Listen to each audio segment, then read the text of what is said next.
आंदोलनकर्त्यांना भारतामध्ये नेपाळ आणि बांगलादेशची पुनरावृत्ती करायची होती.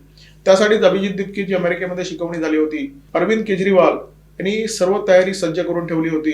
डावे, समाजवादी, काँग्रेसवाले या सगळ्या कटामध्ये सामील झाले होते आणि त्याच्यामुळे या आंदोलनाच्या दरम्यान हिंसाचार होणार याची कुणकुण गुप्तचर यंत्रणांना सुद्धा लागली होती आणि त्यामुळेच पोलिसांनी अत्यंत कडी नजर या आंदोलनावर सुरुवातीपासून ठेवली होती. पोलिसांच्या सर्व्हेलन्सवर आक्षेप घेणारी याचिका दिल्ली उच्च न्यायालयामध्ये दाखल करण्यात आली.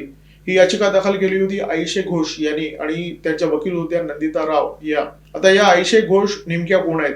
या आयशे घोष आहेत जेएनयूच्या स्टुडंट युनियनच्या माजी अध्यक्षा, स्टुडंट फेडरेशन ऑफ इंडिया या डाव्या विद्यार्थी संघटनेच्या सदस्या आणि 2021 मध्ये तर यांनी पश्चिम बंगालमधून सीपीएमच्या तिकिटावर निवडणूक सुद्धा लढवली होती. म्हणजे कट्टर डाव्या कार्यकर्त्या, डाव्या विचारसरणीच्या, आणि त्यांनी ही याचिका दाखल केली होती. आयशे घोष या याचिकेमध्ये म्हणतात की फोटोग्राफी आणि व्हिडिओग्राफीच्या माध्यमातून पोलीस 24 तास आंदोलकांचं मॉनिटरिंग करतायत आणि हे मॉनिटरिंग फक्त आंदोलनापुरतं होत नाहीये. त्यांचं खाणंपिणं, त्यांची विश्रांती, त्यांना दिली जाणारी वैद्यकीय मदत या सगळ्याची फोटोग्राफी आणि व्हिडिओग्राफी केली जाते.